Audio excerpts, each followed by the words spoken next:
Yes, hello, I am James Rowlands, and today it's the WNR393. It's AEW Full Gear 2021, and I am not alone because I have the pleasure to be joined by Jaxie. How you doing? Hello. Thank you for having me yet again. It's been a while, right? It's like I say, we've got to have you more often. This is what we're being told about. And of course, unless anybody been living underneath the rock, of course, we had WNR393 on Saturday, which was a huge success. I can't believe with 3.5 hours that we did for the live show. And it was a pleasure, of course, to have your sister on, Gina, and hope to do it again soon. What were your experience? Was it weird to have, like I said, your twin with you, or was it okay in the end? Surprisingly not. I mean, again, because of the fact of both of our passions for wrestling, even though we don't actually live together, usually when it comes to pay-per-views, we will actually kind of be either on a call or, set up a PlayStation chat in the background so that we can actually be reacting with one another. So it just kind of felt normal having her on there, really. It was really enjoyable, though. I really enjoyed it. Well, we got a lot of great response, and like I said, hopefully we can sort that out. But now it is game time. We've had 3.5 hours of build, and now, like I said, it's time to get right into it. November 13th, it is the buy-in. And the first 30 minutes of the buy-in was basically a replay of the countdown to Full Gear that aired after Rampage. I was quite happy about it, obviously, because then I didn't have to watch like 90 minutes of build-up. But I didn't feel I had the biggest feel was All Out. I felt All Out with the promo packaging and the way they come about it. It felt bigger than Full Gear. I think you're right there. And I don't think that takes anything away from either show. But I just think that there felt like there was a lot more to be kind of watching with it when it came to All Out. Just the promo part of it. Do you know what I mean? Yeah, no, like I said, there's just many stories and a lot of interesting things. And it felt maybe like the highlights last time was like CM Punk's debut, of course, that we had. But again, this was a big deal, and I was even excited getting ready for the buy-in. We see Tony Schiavone conducted an in-ring interview with Dante Martin to talk about the offering Taz. And Martin was quickly interrupted by the Acclaimed. Max Caster and Anthony Bowens tried to recruit him, but the offer was declined, and Martin took them both out with a springboard dive off the top rope. Before I get your thoughts, Martin looked like he was going to cry again. I think you're going to say that every time you see him. But he genuinely did. I think that was his confused face. I think they all mesh into one. You know, he was confused on what to do. So maybe he was almost about to cry because of it. We never know. But again, you can't keep this boy on the ground, can you? He just loves to be on the ropes or in the air, which is great to see. And it was also great to see that he turned this down because not only am I really enjoying his collaboration with Lio Rush lately, but I'm greatly anticipating for his brother Darius to return. I'm really ready to see Top Flight back in action, back in tag team action, and just showcase what they could do. Because if Dante can do what he has done and start already making a name for himself, just imagine what he could do with his brother once he returns. Well, it's an extra layer, isn't it? And you talk about the height, the actual height of the dive Martin got to hit on the Acclaimed as well. What actually made me go, there was a couple of times in this show that I was just went like, holy shit, which I think is probably one of the best reactions, especially being watching wrestling for a certain amount of time, for it to make you do that. And also, just quickly about the Acclaimed as well, I get more and more impressed by Max Owens, because not only have they got the Acclaimed have arrived, which is the kind of catchphrase that we've got, obviously the rap, even a little hand thing that I'm doing right now, they've got all the tools to be known as a really great tag team, you know? Definitely. I think they've got some great personality, and I know that there was like a little bit of heat coming from Max Caster with his promos. You know, it's all trial and error, and as long as he, apologized for kind of like the wording and what he was speaking about, it's all about in-ring talent, and especially when it comes to Anthony Bowens, he's been delivering on a singles run even, and just looking and coming across incredibly well. So I'm really excited to kind of see what even they can do as a tag team. I think without doubt it's exciting times, and I'm trying not to pay attention to green shirt guy in the crowd. I can already see you, the Brock Lesnar fan as well. And look, I don't know why it pissed me off so much, because I'm obviously do a podcast about WWE and AEW, but I just thought this guy is not been front row for every AEW show, and now it's a big one. He's done it. Give a hardcore AEW fan the chance to be front row, you know? Definitely. I mean, it was just a little bit. It took away from things, to be honest. When you're seeing that in the crowd and you're the wrong promotion, mate, you know. Yeah, well, I don't know. I mean, if I was there, I would have tapped on his shoulder and said, "Do you know where you are? You know this isn't WWE, right? Like, do you want to get the fuck out of here?" Or if you didn't have a T-shirt, mate, they've got some T-shirts around the corner. Adam Cole Bebe is on sale right now, so head over there. You got enough money to get to the front seat. You got enough money to go and buy yourself an AEW T-shirt. Thank you. I'm not alone. I just thought that was me for a second, but it's definitely. Thoughts about the stage as well. It looked people, you know, it might be a little bit basic, but I think it was effective what it had, and of course, like I said, the ramp as well. AEW've kind of, it's like I said, simple but effective. Their kind of staging, isn't it?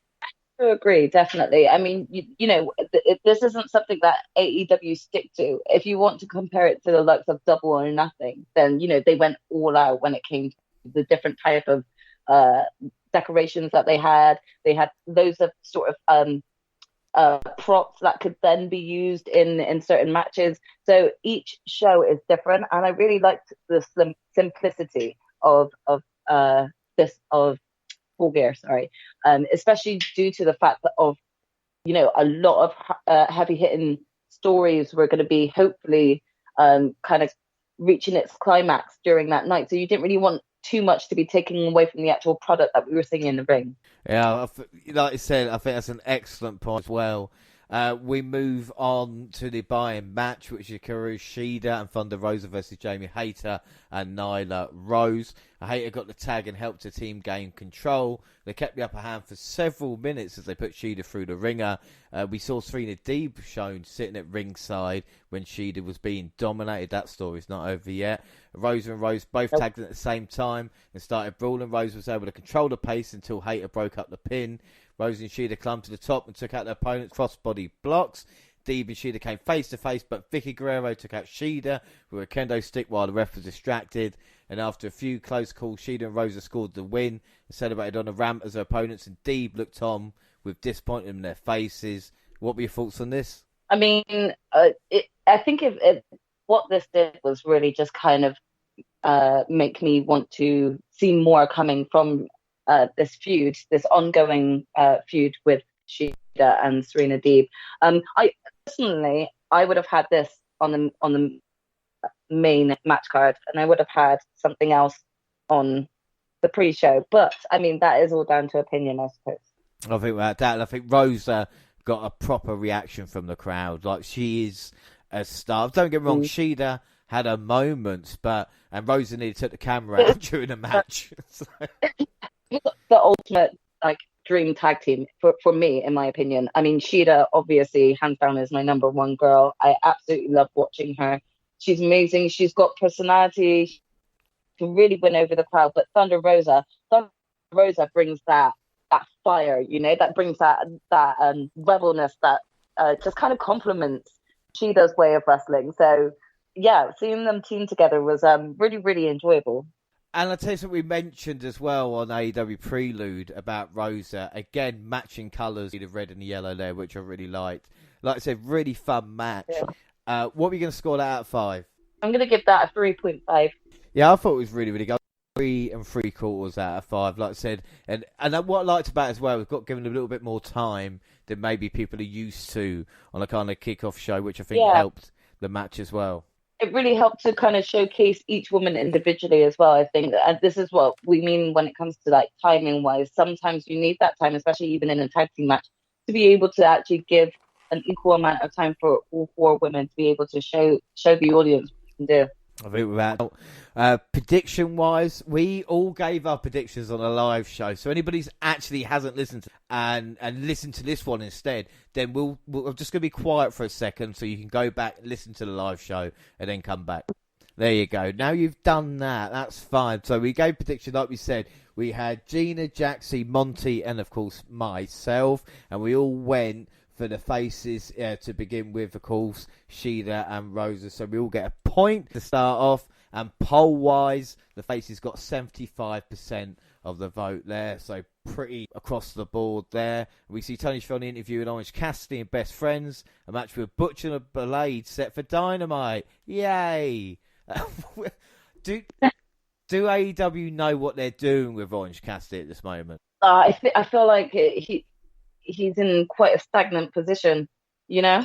I think he's in trouble. It's really hard because I wouldn't necessarily say that I think he's in trouble, but what I would say is that I think there's not really anywhere for him to go at this moment in time, so he's kind of like stuck.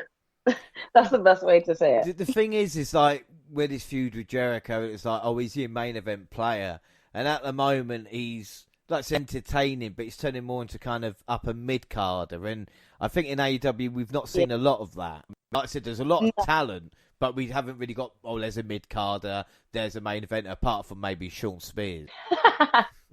Yeah, definitely could be seen like that, really. That being said, though, I thoroughly enjoy Orange Cat.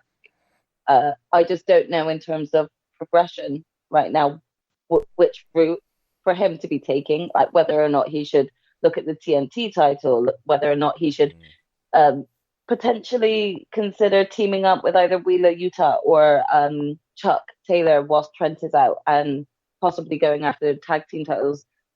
I wouldn't necessarily see him in sort of like a main event AEW World Championship type of picture at this moment in time.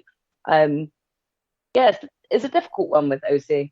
Yeah, it's a bad direction. I think every wrestler needs a bit of direction just to see where they're going. We get Justin Robertson introducing Jim Ross. This may be the final pay-per-view that he calls, probably not. What I really did like, I don't know if you noticed, was Tony Schiavone peeking behind him.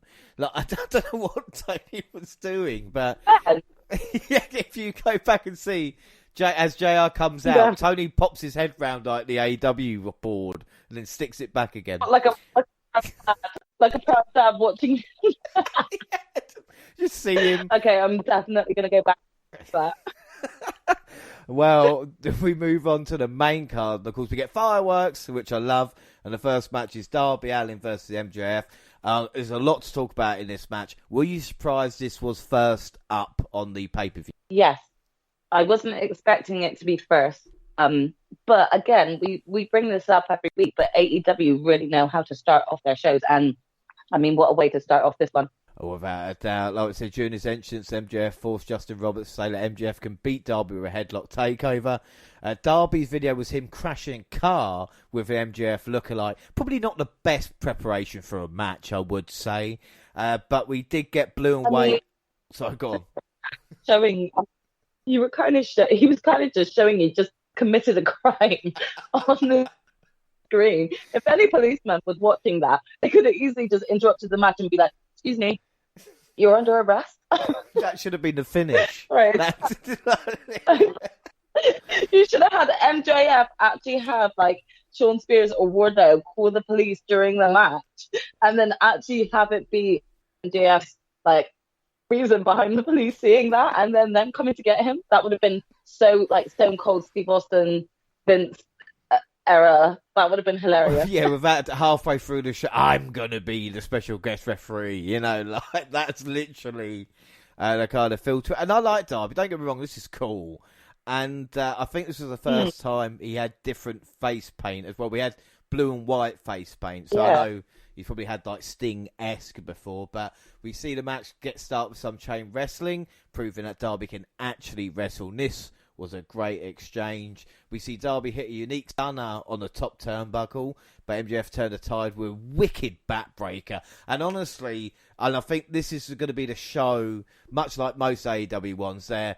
I will talk about, but when I say a wicked backbreaker, you have to watch it to actually realise kind of what is going on as well. Allen refused to stay down after every punch and told MJF to give him more. He grabbed Allen in a Scorpion Deathlock, but Allen managed to get out and he started to work his knee before applying a figure four. MJF delivered a tombstone pile drive on the apron and both men fell again. Probably not the best idea for him with a visibly injured knee. It looked devastating when he delivered that. And on the side of the ring as well, like the hardest part of the ring, that was just a crazy spot. Right, I mean, they grabbed each other and rolled around in the inside cradle for a few seconds as well, which is, again, with referee just counting two all the time. We get That was entertaining. It's just all of this, I was really, really surprised a bit, to be fair. Allen hit a code red for another near fall. After him, MJF rolled out the floor. Allen hit a coffin drop. MJF blocked a second attempt but hurt his own knee at the same time. Sting then prevented Wardlow and Sean Spears from getting involved. MJF gave Allen his skateboard and dared him to take the shot and get disqualified. While the ref got rid of it, MJF hit Allen with his diamond ring and hit the side head for the win. What were your thoughts? This was an amazing match and has to be one of the best coming from MJF that I've seen. It was really impressive. Both men went hard, really. I wanted Darby to win. I kind of felt like MJF really needed to continue this sort of arrogant streak of his. So I wouldn't say I was surprised that he picked up the win. Because of it, especially with the dirty tactics he used, it's so understandable. But it was just so enjoyable throughout the whole match that I didn't find myself directly being like, "Oh, he won," It was just such a great match. It was such a big match feel when you wonder how many times these guys will face off and pay-per-view in the following years as well. A lot of time given. Some of this was great, but I was a little bit disappointed by the finish, and I know MJF said maybe he's just doing his job with me, but if a tombstone on the apron or a coffin drop can't keep, but a ring can knock you clean out, and I just don't.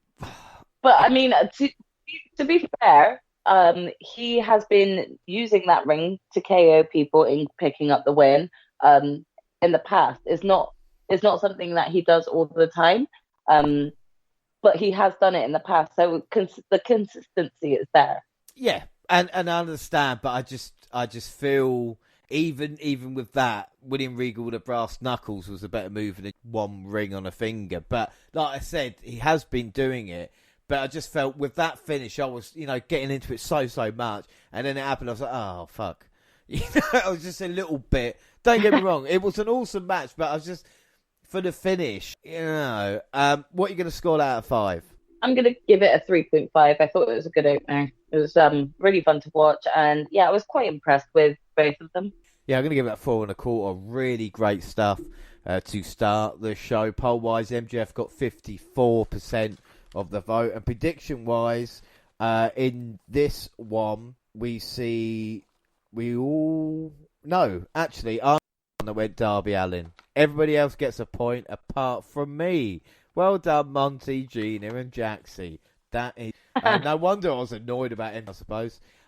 We see Team Taz in the Skybox, and then we move on for the AEW World Tag Team Championship, Lucha Brothers versus FTR. What was the entrance about? Was it Scared Soldier, or was it like? I'm trying to work this out, and I know that a lot of people were saying that. Lucha Brothers are very creative when it comes to their entrances and stuff. And this was like homage to something, but I just didn't get it. I'm glad I wasn't the only one. As the bell rang, 4 men started brawling. It came down to Harwood and Penta in the ring for a standoff. He tried his shot, still Harwood started trying different pins. It means him, Phoenix and Wheeler tagged in and had their own exchange. FTR was stacked in the corner so Lucha Bros could assist. And Cannonball, the champs put FTR in a double submission until the ref broke it up. Wheeler tied Penta's mask to the bottom rope so Harwood could stomp on him. Again, over pretty quickly with the ref coming there. But once Phoenix came in, he went on a rampage for high-flying moves. Wheeler used one of the title belts as a weapon, but Phoenix still managed to kick out. Of course, that's how they lost the AAA tag titles. Harwood went to hit the Three Amigos, but Penta countered the third and hit a trio suplexes himself. Phoenix a frog splash for a close 2 count, and after several 2 counts for both teams, Lucha Bros pinned the wrong man because he's wearing a mask to trick the ref. Because right at the end of this great match, FTR go into the ring, put masks on, and they pin the wrong man. What are your thoughts? Because, the Lucha Bros couldn't work out the difference between a major back tattoo as well. Okay. I mean, first of all, if I was the ref, firstly, can I just say this match was amazing? Both FTR and Lucha Bros are 2 of the best tag teams in the world, and they prove it in the ring. However, what are you thinking? First and foremost, these men have been wrestling for a good 25 minutes, say, with no mask on, and then you're just gonna allow them to all of a sudden put a mask on halfway through a match, and that's not classed as a distraction. I just didn't actually think it was. I don't think it was the most clever of ways to end a match like that. I get that they probably wanted to have it so that the wrong person was pinned, but this isn't the way to go about doing it. And the only reason why I say that is that the ref at any time could have stopped it and said, no, take those masks off before. But secondly, again, that must mean the ref, Penta, and Ray Fenix are all just really dumb at noticing tattoos and the shapes of both bodies. It's not like Nikki and Brie Bella, they're the same size when they first debuted. They were wearing the exact same thing and their twins. Do you know what I mean? So with this finish for me was a little bit disappointing. However, the match itself was amazing. This is the problem because you're going, oh wow, and then what? Oh, again with the finish, and I'm thinking, what's the problem? I'm surprised this was so early as well because obviously AEW tag team titles, but I suppose in their eyes there's more important tag matches on the show. FTR though are back to their best, and I think this needs to be blown off now in a kind of style because this is basically what that match was. And practically wasn't it? I mean, I don't remember them being inside the ring wrestling for too long. I don't want to have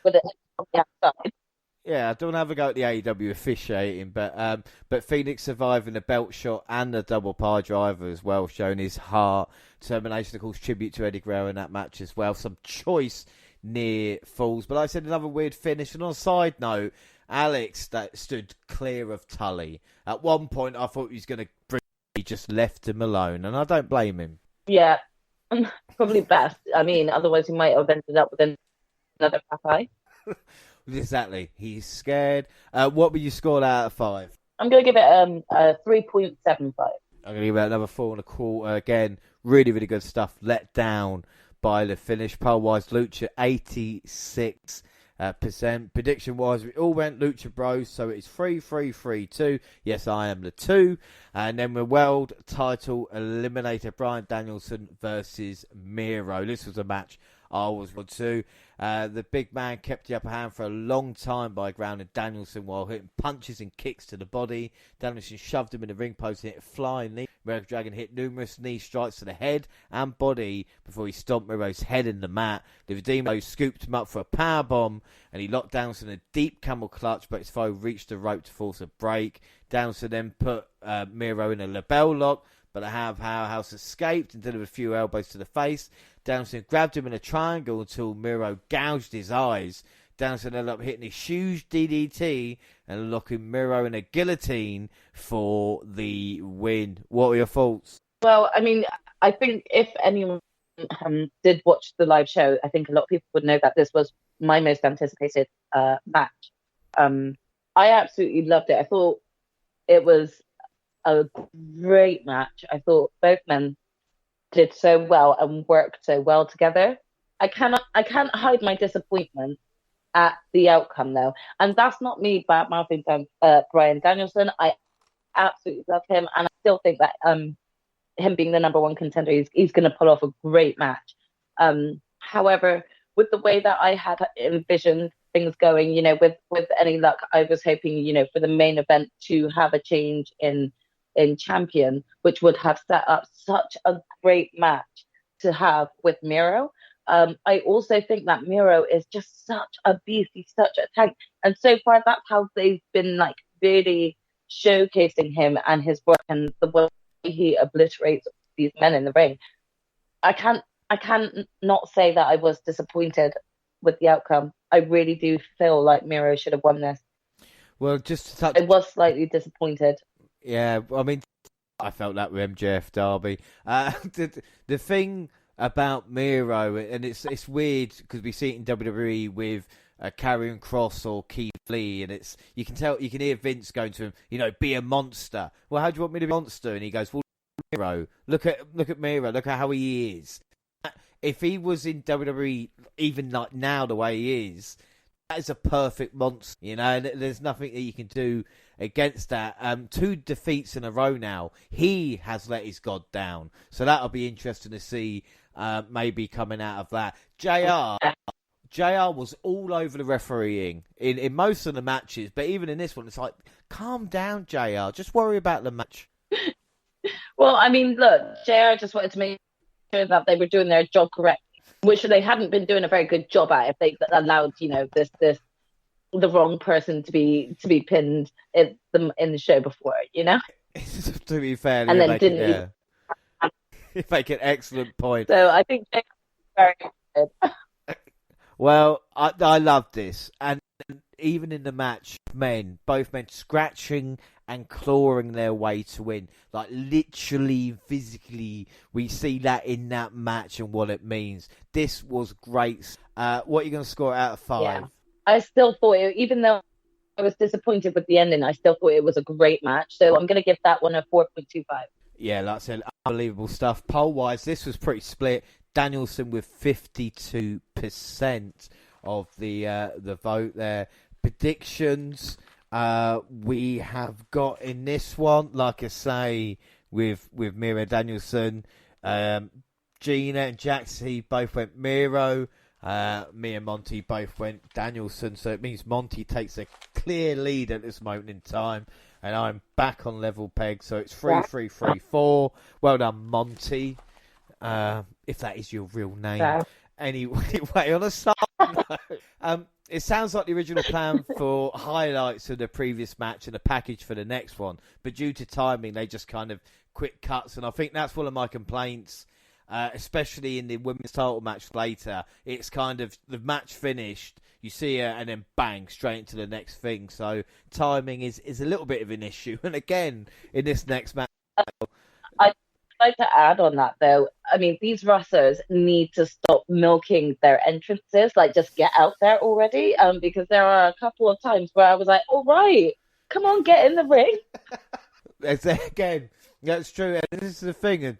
And people want, why does it matter if you go over? It's like you've got a 4-hour limit, and when you're staying up and watching, you turn into Tony Khan of going, oh, come on, it's 3 hours. Like, speed up a little bit. Let's get on to the main event. Can you please just take us UK people into consideration? Some of us had to stay up till 5 a.m. watching this. Okay? I know, and credit to you, Jack. So you represent the great British wrestling fans out there who have to, and people, wonder why we moan about 10, 20-minute matches, and it's like, it's a lot. It is. But I'd like to see you guys. A live showing, a live podcast, a live 3.5 hour podcast followed straight into this pay-per-view that didn't finish until 5 a.m. I trooped that. And with the half hour involved, you were invested in AEW for 8 hours in a row, basically. That's dedication right there. Okay, so if anyone did ever question my loyalty, I think I just answered it. You just get a t-shirt that says 8 hours. Who knows? Maybe if AEW come over to do a live in the UK at some point, I'll get a t-shirt with that on.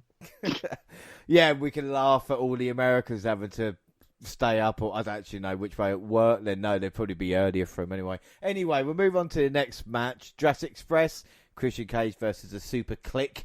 And we get straight into it. Christian grabbed him in the cold while Jungle Boy and Luchasaurus went after the Bucks. Jungle Boy avoided getting thrown through a table at ringside. Minutes later, had a trash can driven to his back and he made dive to the outside. I loved the coolness of Jungle Boy landing in the chair and just being cool and aloof. You know, that's what we like. I don't know if he was really actually aiming to do that, but the way that it happened, it all just worked. And he went with it, and it looked great. We see Adam Cole busted open. I was thinking, fucking, that didn't wait. They didn't hang about, did they? I didn't know if it was a hard way or not either. No, I couldn't tell either. Well, we see Christian setting up a concerto for telling him to do it, only for the Young Bucks to break things up. Cole's the first man through a table, with Jungle Boy hitting a run off the apron. Matt Jackson then hit an elbow drop to put Luchasaurus through a table on the other side. Out in the crowd, Cage brawled with Nick Jackson and Brandon Cutler for hitting a crossbody from an upper level for a near fall. Paying homage to New Jack. He will be missed. A ladder was brought out into the ring and Luchasaurus was struck in a 3-on-1 situation. He threw Cole onto the ladder. Again, I talk about moments in this. When Cole went back first, head down on that ladder, I went, Jesus fuck. Yeah, my hands definitely went up to my face. I just couldn't stomach it. It was just on the ramp. Cole hit Panama Sunrise by jumping off the entrance set. And Luchasaurus somehow broke up the pin after super kicks from the Super Click on everyone. Cole pulled out thumbtuck covered knee pads for hitting the BT trigger with the pads on Luchasaurus, but Jungle Boy broke up the pin. Luchasaurus chokeslammed Cole for ramp and then hit a shooting star press on all three of his opponents. Yes, Luchasaurus did that, and then Jungle Boy, realising he had to show a little bit more aggression to get the job done, hit Nick Jackson with the concerto to score the win. What were your thoughts? Can I just repeat back to you what you said, that Luchasaurus did a shooting star press off of the ramp, the top of the ramp. I mean, there were some amazing and crazy spots in this match. That one was the one that just kind of had my mouth drop. I just thought overall it was great. I love seeing the Young Bucks and Adam Cole working together. It just worked so naturally well. I know he's supposed to be a heel, but I love Adam Cole, and I just think he's been doing so well with the transition from NXT to AEW. Yeah, it was just it was a lot of fun. You saw a lot more of an aggressive side of Christian as well, so you could really tell how fed up he was with certain instances that came from the Elite. It was just overall, I loved it. It was great. Yeah, I was a bit surprised that the faces won, but then again, like I said, it's an added layer to Jungle Boy, and people go, well, Adam Cole lost in his first pay-per-view, but it's a bigger picture. It wasn't pinned. The Bucks set the pin, and they can come, like I said, they lost a Match of the Year candidate in the last pay-per-view, come out dressed in purple. And it's like, and they're still over, and they can still, suffer defeat and move on. The only thing is the match was too long in place. I agree. Again, it was pacing issues. Yeah, without a shadow of a doubt. I heard in the crowd, Section 3 trying to get themselves over, which, again, the reason why British could be focused on the show, not Hey. Like I said, the finish was great, and Luchasaurus take a bows. And like I said, another side to Jungle Boy as well. Even rereading that match, I thought, do you know what? I actually enjoyed it more. It was a really good match. What are you going to score out of 5? And you think back to the spots that you've just been pointing out in here as well, you're like, yeah, that was so good. Okay, yeah, no, this was great. I'm gonna give that a 4. I thought it was really good, so I'll give that. Yeah, I'm gonna give that a 4 as well. Pulse Super Click 80%, and I think with all of us as well went Super Click, so that went the other way there. So scores are still the same. Monty there, and we move on to Cody Rhodes and Pac versus Malachi Black and Andrade El Idolo. And I just want to mention Malachi Black's entrance. He's been in AEW for a short time. It's such... I can't explain it. I don't want to call it like Undertaker-esque, but it's one of the best things in AEW, isn't it? I mean, I'm not going to lie. I think that, I was trying to do a quick Twitter break in between, and I was rushing it back because I wasn't sure which match was next after this because I hadn't heard the announcement of it, and I was rushing back because I purposely didn't want to miss Malachi Black. Now, his entrance it captivates you. From the minute that the lights go dark, you can hear the silence that just washes over the whole crowd. And then you end up hearing that silence when, like, you know, in front of the couch on the TV as well. There's that level of anticipation waiting for him to actually arrive. And like you said, that's so Undertaker-esque, you know? I call it a kind of like lights out moment, you know? There's lights out moments. You might be watching wrestling and then you go, oh shit, Malachi Black's making it. Right, turn all the lights out, make it look... You know, that kind of experience as a fan watching on TV. But anyway, onto the match. Like we said, makeshift teams here. But it looks like Andrade and Black worked much better than their opponents, and he kept Pac isolated for Rose tagged in and got some offense, and he got some offense from the crowd as well. But Andrade almost messed up a spot on the apron as he went round the top rope slowly. But I think he recovered quite well from that. I mean, I didn't notice it, first of all. Like, I think someone had put like a short clip of it up on Twitter, like shortly after that. And that was only when I noticed it. So I didn't even notice it firsthand. Well, like I said, he covered it well enough. And then Arn Anderson beat up Jose to get ready for the ring. I thought he was going to blow him away at one point. I absolutely love the gif of Arn with the Glock now. It's like my new favourite one. Who would have thought when we were doing this, you know, like I said, 11 months ago, one of our highlights every show was talking about Arn Anderson blowing someone away. Like, it really is. It really is one of our highlights now. It's going to be, who did Arn blow away this week? We can do a two-parter. It's like, you know, who did Arn Anderson shoot? Or something like that, we find out. It'll be one of the WNR podcast team. Yeah, we're gonna actually try and make predictions as to who he's gonna shoot next. I mean, but we see Pat getting dropped across the barricade, and Black tagged in and took over. This was unavailable for a tag when Pat needed it because the ringside doctor was checking on him. Andrade took advantage with DDT on the apron, but the American Nightmare was booed as he got back on the apron. He tagged in and took it to both opponents. He locked Andrade in a figure four, but Pat tagged himself in and hit a 450 for a near fall. I thought that was it at that point. And then after Cody and Black fought in the crowd, it's like I said, some of the near falls they do, you know, your heart is in your mouth. You go, that is it. And you go, oh no, you even lift your own shoulder. Like, I don't know if anybody else does that. You go, oh, good. No, but it's so true. Like, come on, kick out. But it's so true, especially when it's a spot like the 450 slash, which Pat just executes so perfectly. That whole spot. If you haven't seen that match, you have to go back just to watch some of these spots that Pat does. It's incredible. Without a doubt. And they talk about an incredible move to finish it off. The Black Arrow for the pin on Andrade. What were your thoughts on this? I mean, again, firstly, I'm probably going to have a very unpopular opinion, especially for the American audiences. So I'll just apologize now if I offend anyone. But honestly, even if you guys do not like Cody, you guys are ruining the experience for me when all you're doing is constantly booing because you don't like someone. Come on, guys. We've got heels that we're supposed to and we're meant to boo. But sometimes when we're actually meant to just genuinely enjoy a match, you take away from it because you guys are all still bitching out. Yeah, okay, you booed him for the first 10 minutes of the match. Let it go after that. Okay, just let us finish watching it because as a result, in the end, we had Pac pin Andrade, not Cody. So just kind of keep it to yourselves a little bit because you ruin the match for the rest of us. That being said, I really enjoyed loads of different spots, especially highlight being Arn Anderson and his little highlight moment. But Pac and Andrade, I could watch these two day in, day out in that ring, and they'll always produce something different.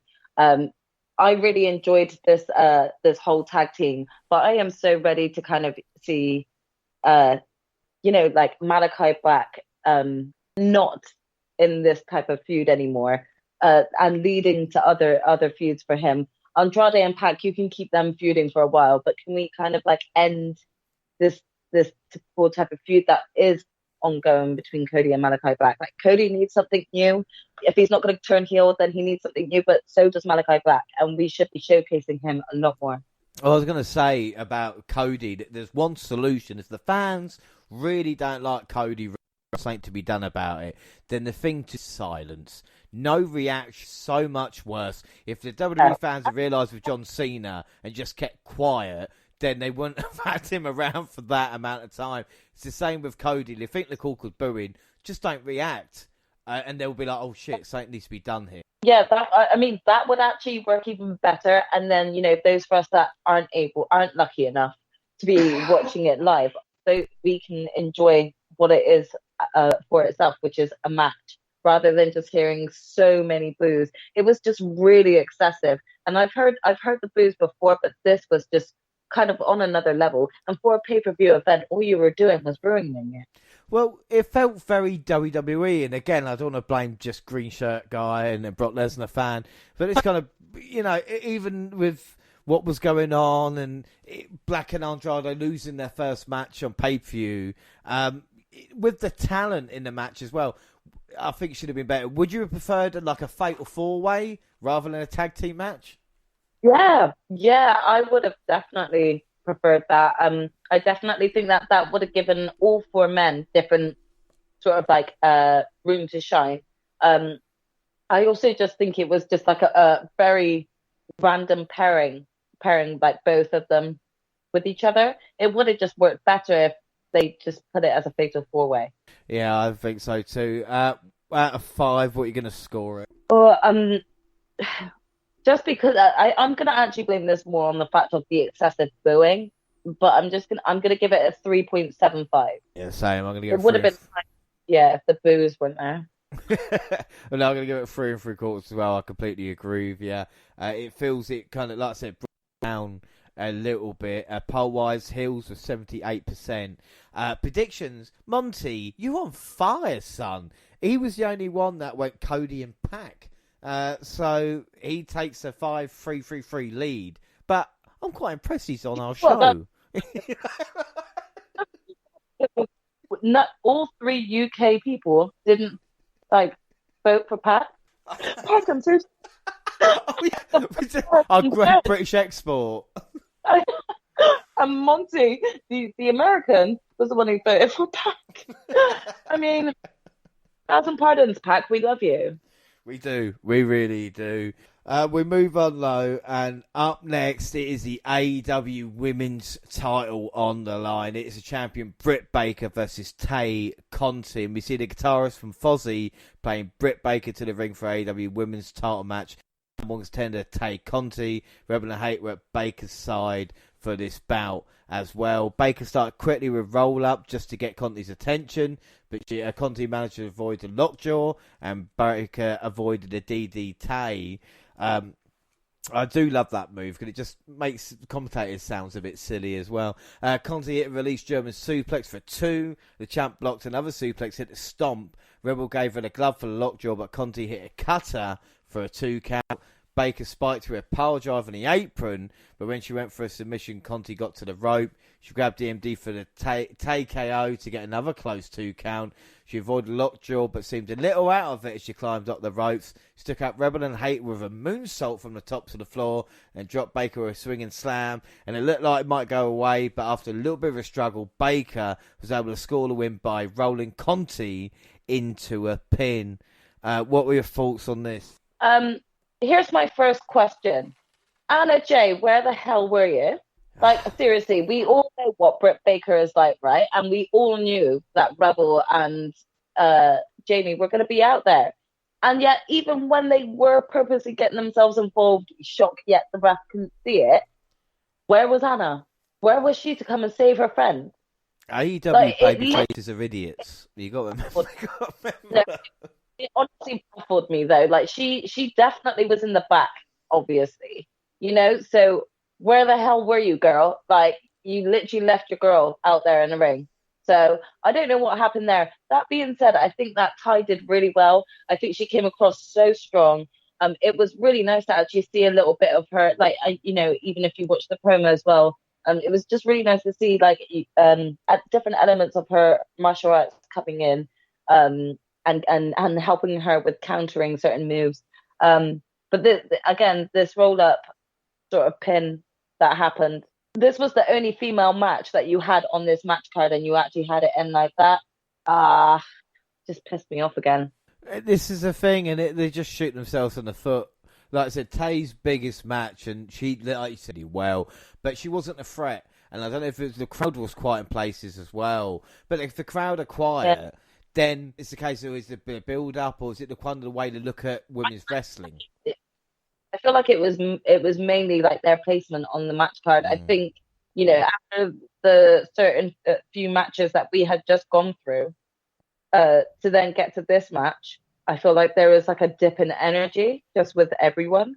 And I don't think that that's any fault on the women. I maybe would have had them a little bit sooner in the match card, because I think this could have potentially been because of how much energy was used in the amount of like sort of tag matches that we were having one after the other just before. So yeah, I think it was really unfortunate, but I do think that Tay looked amazing. Even though she didn't come across as a threat, cough, cough, Anna's fault for not coming out. At the same time, I wouldn't say that she was made to look weak, at least until the ending with that pathetic roll-up pin. But throughout the match, she came across a lot more dominant, being able to take all of the crap that Britt was throwing at her, and constantly countering it. So she did come across looking quite dominant until the end, I think without a doubt, that's like I said, excellent point there. And with the kind of placement and what they do in the women's division, we can give them time, but they kind of need to build up a little bit more as well. But I think with a finish like that, yeah, she's a heel, but I think we've seen not dominant heels, but even a decisive victory there wouldn't write Tay off, because this is, like I said, the biggest match for her career. She will have more title matches as she progresses as well. There's no doubt, she's probably going to hold as well, Yeah, we've also got to remember that we've got another women's title coming, thankfully, which I'm hoping will give the women a lot more screen time, because it's really needed. It's really hard to really fully accept being a female wrestling fan myself, and then only seeing one female match on the match card. And so for them to be placed here and not get the kind of reaction that probably a lot of people were hoping for, it's no fault on their end, and it's no fault on the audiences, and for the amount of excitement that has been going on throughout the match. It's all about timing and placement again, like we've gone back to before. It's just that this one issue that they need to kind of tweak.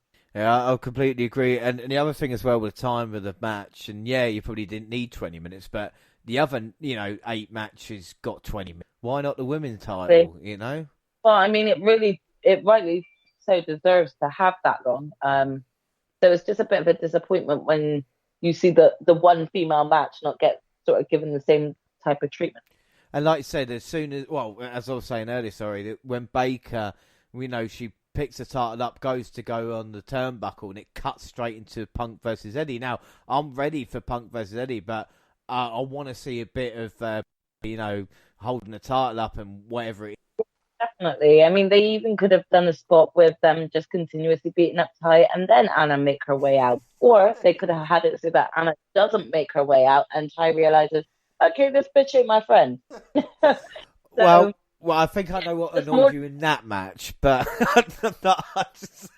what would you score it out of 5 anyway? I mean, I still think that Tay put up a really good match, so I'm going to give it a 4, but that is really just because of the effort that she put into it. I think I'm going to give it 3 3/4. Like I said, it was good, but then positioning on the card, poll-wise, Baker got 78% of that. We all went for Baker as well for predictions, so that means we are it's 6-4-4-4-4, as they say properly. And we move on to our next match, and again, this is going to be a banger because Eddie Kingston versus CM Punk. Before the ref could call for the bell, Eddie Kingston and CM Punk were a massive backfist. And once the match got started, after Punk said he was number one, Kingston kept it on and brought him out of the ring. I mean, what a start that was. Eddie just didn't give a fuck, did he? He was just like, fuck this shit. And it came out of nowhere. But it's so like Eddie to do something like that. And I was just already ready for this match to begin. I was like, okay, just bring it. Come. Honestly, it was fucking brilliant. And then Punk went after Kingston's hand by slamming it into the steps.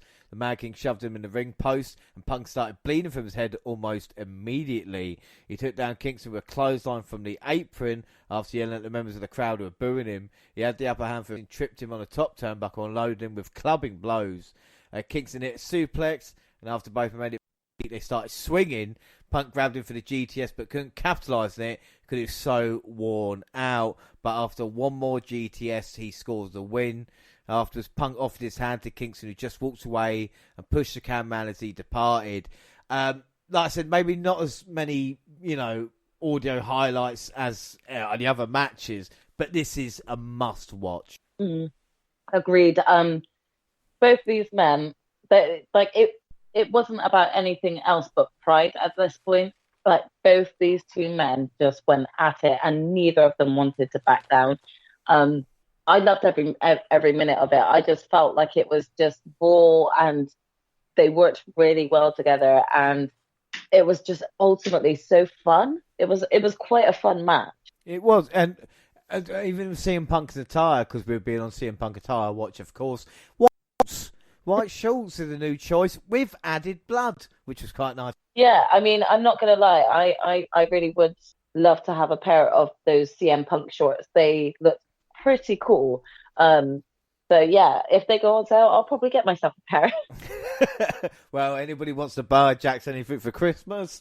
Of course, that's all it was. As JR would say, it was a slobber knocker, and Eddie in defeat look great because he has got the love of the fans to keep him going. I don't know what it is about Eddie Kingston that has that support. I'd even watching him and I think I shouldn't like him, but I do. Yeah.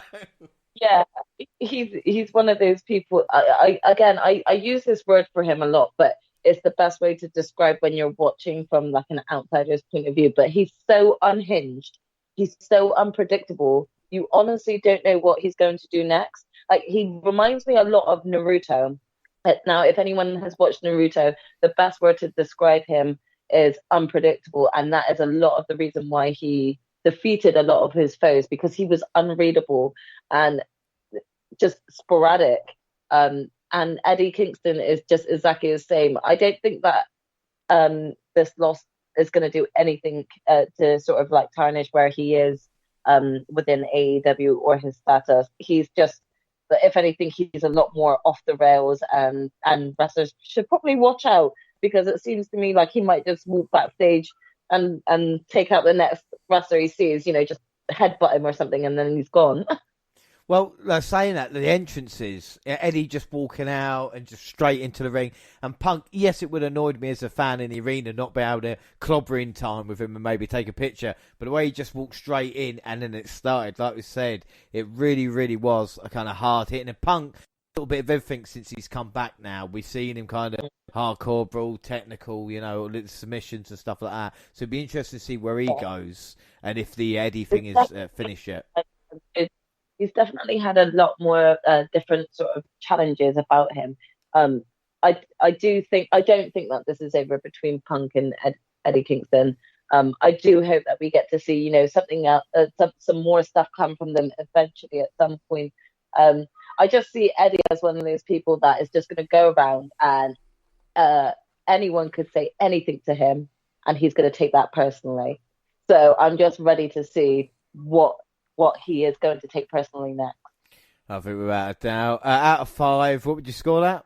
I'm going to give it a 4.5. I really enjoyed it.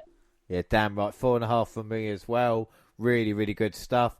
Poll-wise, Punk with 58%. Predictions, Jean was the only one that didn't go for Punk in that one. So she's on 4 now. You overtake her with 5. I'm on 5 as well. And of course, this. And Monty is in the lead, and I don't know if he can be caught. Only 2 matches left. Yeah, all right, Monty, don't rub it in, okay? I'll have a go at him when I speak to him on Saturday. Don't worry about that. I'll force him to watch it. I'm forcing him to watch NXT anyways. Oh, well done. Yeah, I'm the real winner. We see Minnesota wrestling legend, 81-year-old Baron Von Raschke was seated ringside. They don't usually show legends at ringside. Anyway, on to the next match, the Inner Circle versus the Many Year and the American Top Team. When this position, I thought this might be very early on the card, but this was just a buffer in between Punk and Eddie and the main event, which is quite fair, really. Yeah, it is fair to say.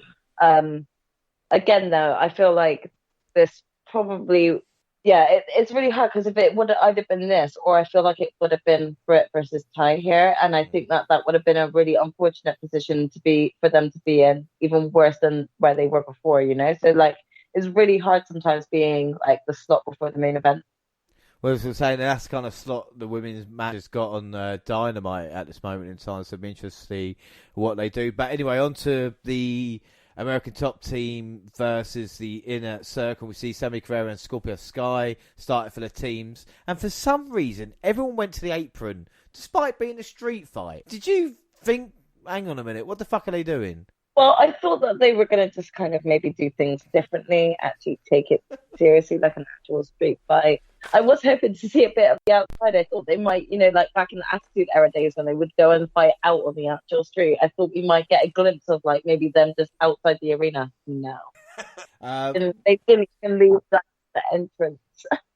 Well, this just went on. Arlovsky tagged in and put Hager down. Dos Santos also got some moves in, hitting Chris Jericho a power slam, a delayed suplex, and a standing moonsault. Do you know what? That wasn't too bad considering where he's come from. Well, I mean, I didn't expect that. I didn't think that he could. Well, he nearly didn't, but he did. But Lambert asked to be tagged in, thinking Jericho was ready to be pinned. This eventually led to a brawl between all 10 men that spilled to the outside with trash cans full of weapons, all of which were items invented or popularized in Minnesota. My favourite line, maybe of the whole night, and maybe this year, was Tony Schiavone going, "He's got the toaster." I don't know why he said it that way. I feel like that made me laugh really hard, but I feel like there was another iconic Tony line that is soon to come, and we'll get there. And that was it. That was the line for me. Like that was it. I was like, "That's the line, Tony." I got it. That's the line of the night. Well, we see into the match like the beating him from at ringside. Guevara scored a near fall with a massive swanton on Sky. It was Jeff Hardy-esque. The kind of high. Really was. That's the last time I saw, and I thought maybe when Sammy wrestled Matt, that kind of, he asked him, "Can I do the kind of Jeff bump?" And he went, "Yeah, sure." Someone's got to do it now, I suppose. It wouldn't surprise me if he even maybe even got hold of Jeff and just kind of even asked Jeff, Like I said, that's really interesting because it felt exactly, even the camera angle looking up, it was very, very impressive. What was more impressive was, sorry, I'm going to shout here quickly, the claw! The Iron Claw by the Baron, put on by Paige. Paige sold it like it was 74. Lambert posed in the ring. So Jericho snuck in behind him. He wore Lambert out with a candlestick and hitting a frog splash. It's ready Guerrero to pin Lambert and win the match. What were your thoughts? Yeah. I mean, to be honest, I think at first when things were getting started, it just wasn't really clicking for me. However, I've got to admit, I was chuckling to myself watching this match. I thought it was a good bit of fun, and I actually thought it was pretty lighthearted, with preparation of what was to come. And I'm pretty much, for me, I was sort of starting to feel like I was on a come down. It was 4:15 in the morning at this point. Just the thing is, this was nothing though we hadn't seen in the Bucks. And makes you think that if they hadn't agreed to a pay-per-view match, this could have been easily skipped off, and we wouldn't really have missed anything. Maybe the pacing might have been a little better. I feel this match and the Cody Pack, the Cody Pack tag match, maybe did to be. I understand why it was, and obviously we heard them call a few spots.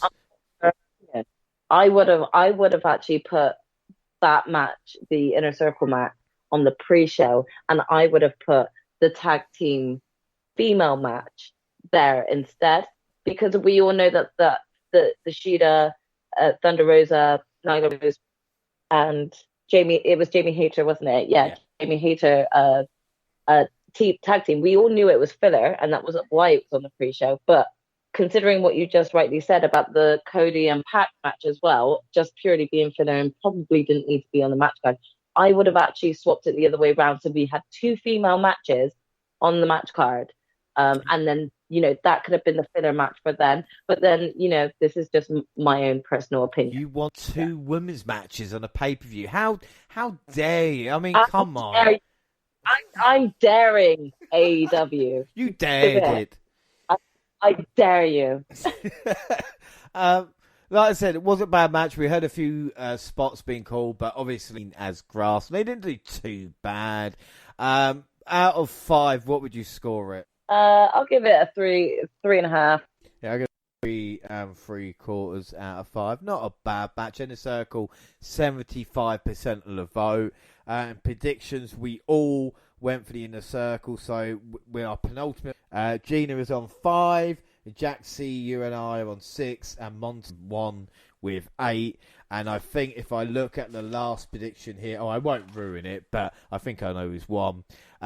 Before the main event, we found out Ishii is OC on Dynamite, and Jay Lethal was announced as the company's newest signing. He challenged Guevara to a TNT title match at Dynamite, and the champ accepted right away. I mean, what were your thoughts on Jay Lethal showing up? I mean, let's talk real quick. So, at first, as soon as it was announced, there was a bit of excitement there. I've not seen much from him, but I have heard of him.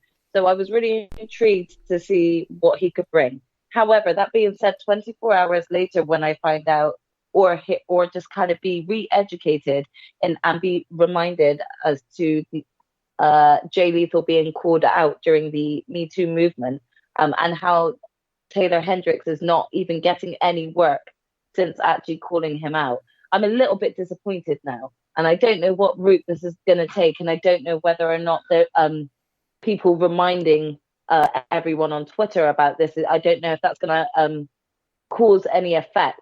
That being said, I've got to admit I'm now disappointed at hearing about this. I'm not sure I'm looking forward to it as much as I probably was once it was first announced. This is, like I said, it's interesting.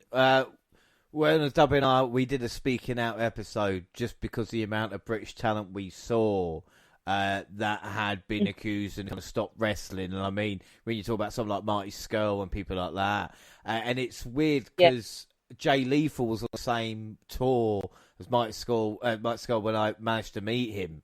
And again, I'm not trying to turn a serious situation to something funny, but that was the point. His leg was. I had never seen a more muscular leg in all my life. And I'm not going to talk about, but I'm talking about in person. I don't know what happens behind the scenes and anything like that. I met Joey. He's a really nice guy. So fuck me. Do you know what I mean? That's on me. Definitely. So, but as I say, I mean, with all that coming out, I think where my disappointment is lying right now is mainly more with Taylor Hendricks, because I think that no one deserves to kind of be blacklisted from a career that they love for speaking out. So if all of this is true and there's not any sort of reprimanding for Jay for any of this, then it's disappointing to hear. But that being said, that's just my own personal opinion. So no, I was about to say, we like I said, in NXT UK, Travis Banks and Amina McKenzie, and when it will happen, that lucky Banks one have kind of moved on from that now. But like I said, it's still a kind of major issue that shouldn't kind of be out, and it's even people in Theory and for a lesser extent, and stuff like this. I'm not saying every bad thing you've done should be brought up, but again, it's one of these things. I think on the other hand, if it's not other wrestlers, that's when the issue becomes actually an issue. I'm not trying to say that like every wrestler who has been called out doesn't deserve a chance to, rectify things. Look at Sammy Guevara. He's a perfect example of that. He owned up to his own mistake. He actually sort of, did some self-reflection, and everyone can see that. And you can gain respect back for yourself. But when you're purposely maybe potentially stopping someone else from actually having a career they love, that's when the issue starts to come into play. Yeah, I completely agree. And another thing, just moving on from that, talk about there might be an influx of Ring of Honor talent coming along. And as long as it's the right talent housing coming in, I think that there's one signing for Ring of Honor. They need fantastic. Anyway, hopefully we can get more of that. And now it's time for the main event. So I know at this point in time you're tired because you stayed up watching the event, but I must have had your fourth or fifth wind at this point. Yeah, I mean, at this point, it was just, the adrenaline rush kicked back in at hearing, it's time for the main event. And then there's something soothing about Paige's entrance theme. I don't know what it is. And he received a very special entrance as you see him riding his horse to the arena. Again, I think I had tears in my eyes, and I was like, why am I fucking getting so upset? I'm so emotionally invested at this point. And I'll tell you what else got me as well, but the graphics team, as Paige come out and said, the graphic teams, we are proud of you. Yeah, I mean, it was a really well put together, really well edited. Paige looks great, and there again we brought this up with the sort of Malachi Black entrance where the lights go out and you just hear the silence because of the anticipation, and it kind of was the same for Hangman Page. As soon as we saw sort of the graphics come up, and we were getting this real sort of what I'd call inner monologue sort of being played to us, it was just it was so intense, but exciting at the same time. It was everything that we wanted. And then we get the official instructions, the referee called for the bell, and the main event got away. And they fought to get the upper hand, but neither man could get clear lead for too long. Omega began to build some momentum and start to take control. Clean this up for a springboard, but changed his mind. Momentary delay allowed Page to get a few shots for Omega hit Hurricane Runner. Hangman drilled him with a boot to the face a moment later, and whenever one man got close to hitting one of his finishers, the other would turn the tables. This went back and forth this way for several minutes until Page countered the one-winged angel. Omega hit a Tiger 8 for a choice 2 count. Page removed a camera from the ring post and stood on it to dive to Omega with clothesline to put him through a table at ringside. Omega saw the buckshot coming and moved back, and Hangman hit a rolling elbow and a pop-up powerbomb. Omega pulled the ref in the buckshot to avoid the impact. Page hit the dead eye, and Aubrey Edwards ran all the way down to the ring, and that Ref 2 count. Aubrey. Yes, Ref Aubrey. I love this woman. I love her so much. It was an incredible 2 count as well. Like I said, old style ref bump. We see Aubrey coming out, even to get the chant herself, couldn't get the job done. And then we see the two men trading big strikes to Omega hit a few knees to the face. Page blocked the first V-trigger, but Omega hit the second. Hangman turned him inside out with a clothesline as a crowd chanting AEW. And I will say, don't get me wrong, I love this main event and the whole card, but the crowd was so hot during certain matches. I think that's what's a little bit disappointing in other ones, because with this one, they were all in, as it were. We see the Young Bucks limping towards the ring as Omega hit a brutal back suplex. Page popped back up, hit the same move, hit Omega with his one-winged angel finish, but Omega kicked out. Omega with 2 buckshots. Well, we hit him with 1 buckshot from one side, and then the buckshot, Matt Jackson nodding in approval as the second buckshot. 1, 2, 3, and ladies, your new AEW World Champion. Finally, the Dark Order come down to champ. They surrounded for a big group up and lifted him on the shoulders to close up the show. Where were the fireworks at the biggest moment in that? They didn't actually end anything, did they? Why? But you fucking mental. You know, bang, fireworks, tick attack. It's a crowd meant like I was, you know. It was pretty hard for me to actually try and stay quiet, considering it was 5 a.m. This is the thing. It was a classic match, but was I thinking too much? Was I expecting too much going into it? What were your thoughts? Did you think it actually paid off all the long journey? I truly believe it did. I thought this was an incredible match. I think this was just a piece of everything we've all been wanting for the past 2 years that this has been building up to.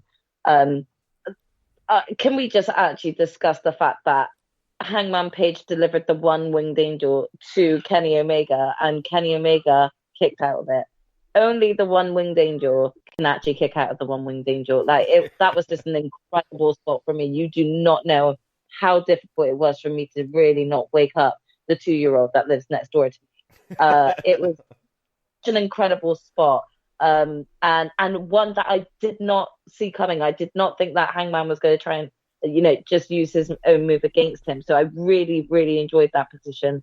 I really did enjoy the double buckshot lariat to sort of like end things. I don't know whether or not I think. Do you know what my issue is? Didn't one of the Young Bucks take a concerto? Yeah. Like, what was he doing up? Because usually, the way that these things get sold is you're usually out for a whole week, and sometimes if you're building a decent storyline, then you're out 2 weeks, and you got your crew just being beaten up in the background, and waiting for you to take the big return. So I must admit, I was pretty shocked to see that they were both out here, because I was like, how are you supposed to be up? What I would have liked. What I would have liked more with the Bucks.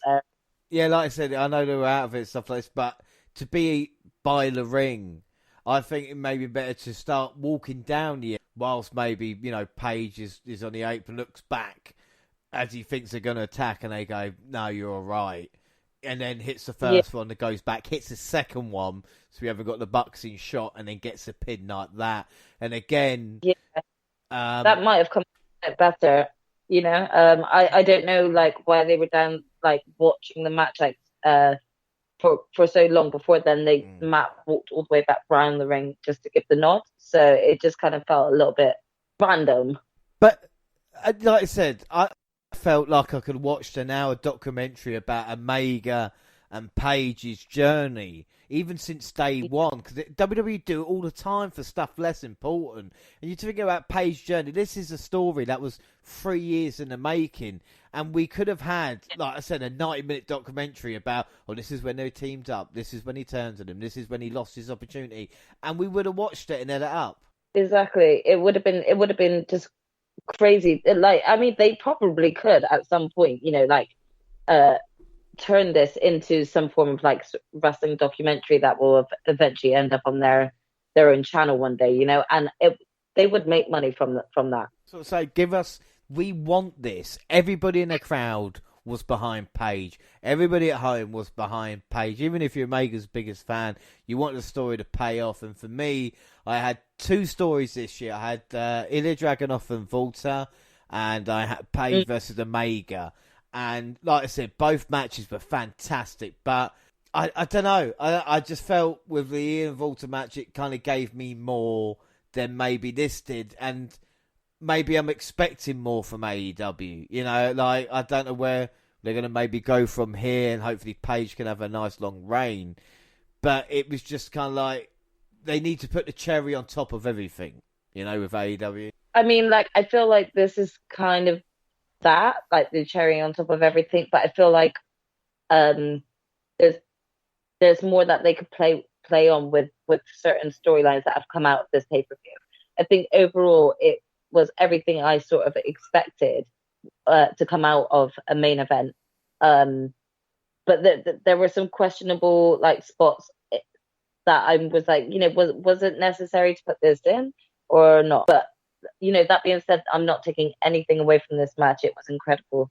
Oh yeah, this match was a match of the year candidate, there's no doubt. But it's like this special. It's when not even when Austin won the title for the first time, but when Eddie beat Brock, and of course speaking about Eddie Guerrero, especially the day it was on, like that moment and the connection with the crowd. Yeah, it's just like and this is the thing where AEW have kind of the main event scenes looks pretty sorted at this time. And I did love it, but then again, I don't know if I'm just like I'm always going to be unhappy. I'm always expecting. It's like you said, you get everything you want in. It's like, but did I want something else? Not like a Bray Wyatt showing up, but even as the show itself, the pay-per-view, I thought was great, but it was still. Yeah. Like you said, it kind of lulled a little bit in the middle as well, didn't it? But the match itself, what are you going to score the match out of 5? Yeah, I'm just going to give it a 5. Yeah, me too. 5 out of 5. Like I said, it is a match of the year candidate. Both men, really, really good stuff. It really was. Like, especially after finding out, like, after the pay-per-view and everything, that, like, Kenny's been suffering with, like, bad shoulders and a little bit of vertigo whilst in the ring. It's incredible that he had a match like that. And had been going through so much. So I hope he gets the opportunity to just take some time off for himself and make sure that he really does take some TLC. Well, so if the Bucks and Cole turn on Omega, they've got a ready-made main event storyline when Omega does come back, or he can even tease it a little bit longer. Definitely. Yeah, that's what I'm saying. It is real good stuff. It's just, like you said, it's excellent. But you have to look at it in a kind of not picking holes, but it is that certain thing. You have to critique it, and this is one of the best papers that we had. Oh yes, like we are this negative about and we are just as judgmental at WWE pay-per-view events. So we're still going to give the good and the bad. It might not necessarily be bad, but like we have to review it. So it's not all going to be positive. Yeah, the one day where we get on a podcast and I go, oh, do you know what? We've completed podcasting. They've completed wrestling. That was the greatest shit. There was nothing to talk about because it was so good. Then that would be the time. But like I said, there's always little things you maybe improve on. But the show as a whole was great. Prediction-wise, we all went Omega. So final scores, Gina got 6. Jaxie, you got 7. Yay. Also scored 7, but your big winner with 9 out of 10 is Monty, and he doesn't even do the AEW stuff. I know. How is that happen? Yeah, but we're going to kill it at TakeOver. We'll beat him at War Games. Okay. Sounds good. Well, like this is an outright war between us now, isn't it? We have started now, and I tell you, if we bring back an old favourite next year with a prediction league, it will get very feisty as well. Well, anyway, talk about the card as a whole. Who was your my MVP of the night? I'll do my MVP, give you a little time to think. I think it's pretty obvious because I think you said it earlier to me and popped in my head, and that's got to be Tay Conte, because it was, like I said, the biggest of her career, and she really shone in it. And yes, pacing in the match and other problems with the card, but I think with her performance gave everything.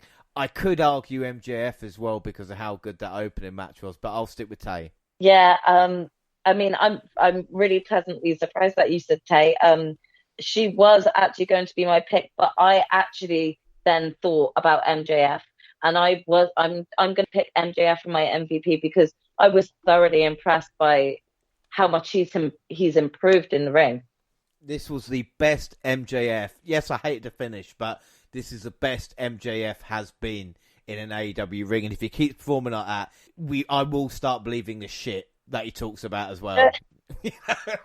Might just start listening to him. Who knows? Keep at it, MJF. The match of the night for both of us was the main event, but can I just say the Allen MJF, the Lucha Rose FTR, Miro versus Bryan, even the Super Clip, looking back on it, were all bangers of a match. Punk and Eddie as well. I fucking forgot about that. Punk and Eddie as well was just. It was a strong contender, to be honest, to be like sort of number one match for me, Punk and Eddie. But yeah, then the main event just smashed it. Right, rating out of 10. For me, I don't think it was as good as All Out. I do think that's probably... But then again, I don't know how many shows are going to be. The main event was better, but I just feel... Coming out of this one, it wasn't that feeling I had. But again, when I say this, it's one of the best shows of the year. It's not like, it's still a 9 for me. This was a great pay-per-view. Like I said, 4.5 hours. And for me, there's a couple of times that, like I said, it was a bit slow, but it was kind of boom, boom, boom, boom. Oh shit, it's the main event already. There you go. You know? Definitely.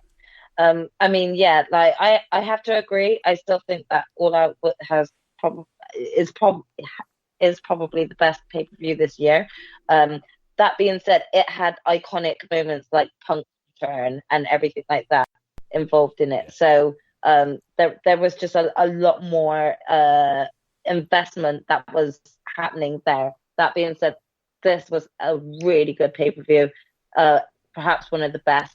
I'll give it a 9. Yeah, like I said, really, really good stuff. Now, I don't know if it makes it more enjoyable doing a show beforehand for 3.5 hours and then even watching it and thinking, oh, this is what we can talk about, because this episode for me is kind of flown by.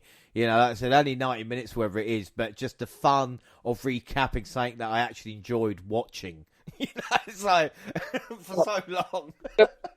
I think you've made me want to just chuck it back on again now. Yeah, I think I've got time, but like I said, overall, like, just to talk quickly, I did mention this earlier. We saw so many moves on the apron as well. We talk about the tombstone, the suplexes, and stuff like this.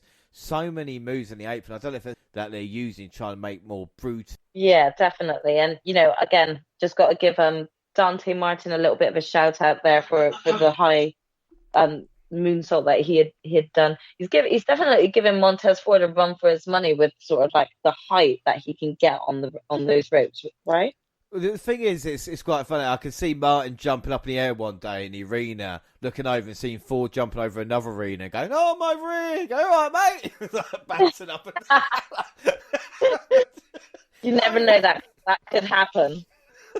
Well, that's it. It is crazy, but we talk about the promo as well. But injury update quickly. We talk about Black suffering an injury. Don't know how bad that is yet. Kingston suffered an injury as well. Always we found out just had injuries, and he said, "I'm not going to miss any shows." And of course, you talked about Kenny Omega. Another thing I want to touch on quickly is, of course, Lance Archer, because he's not a concussion that he had, as people said, but it was twisting of his neck. But he's very, very lucky he didn't break his neck there, but hopefully a full recovery as well. That's some good news, isn't it, for the Murder Hawk monster? Definitely. I mean, I was going to say that I think he's been very much missed. He definitely was missed off of this pay-per-view, and you know, our thoughts are definitely with him. Hoping he can recover well and fast. We all look forward to having him back on AEW. So we'll be waiting.